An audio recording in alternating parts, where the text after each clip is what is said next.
This clip is brought to you by SaveWithConrad.com.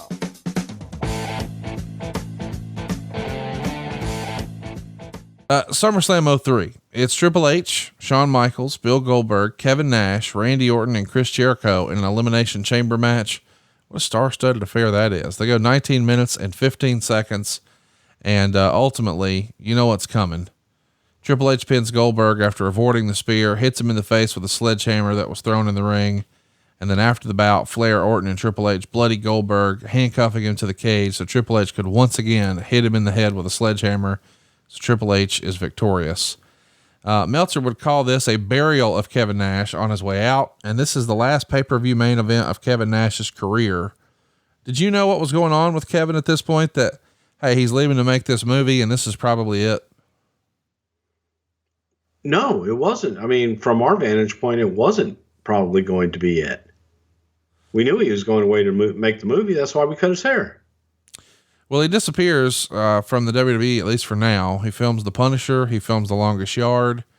And he returns at the Royal Rumble in 2011. So, like 8 years later. I wasn't there. And TNA had been pushing him. He returned as Diesel, didn't he? Yes. And then you got to work with him as Kevin Nash down in TNA. But for like 2 shows, maybe. His WWE run here, though, sort of the second act. When he comes back as Kevin Nash, we've detailed the whole NWO run, but when we try him as singles, it just doesn't really pick up any momentum. Had the business changed? Had the company changed? Had he not changed? What was different about Kevin Nash's second act with the company? I think the audience changed, and there wasn't as much bleed over from the old WCW that was into the Outsiders and the NWO. There wasn't as much bleed over. They were vocal, kind of like the ECW crowd, but there just weren't as many of them that really came over to support that. And, you know, times change. People change. Their tastes change. You know, you go back to the heyday of the Clique, and those guys weren't the most fun to work with.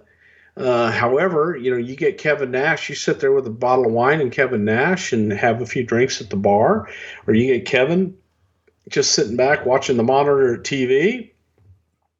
Hard not to like that guy. I mean, he's really fucking, he's a funny, charming son of a bitch. I like Kevin Nash.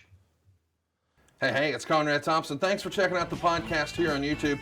Be sure to hit the subscribe button and the notifications bell so you get a notice anytime we upload some new content. And go save yourself some money right now. If you're in a 30-year loan or you have credit card debt, it's not a matter of if I can save you money. It's a matter of how much. Find out right now for free at SaveWithConrad.com.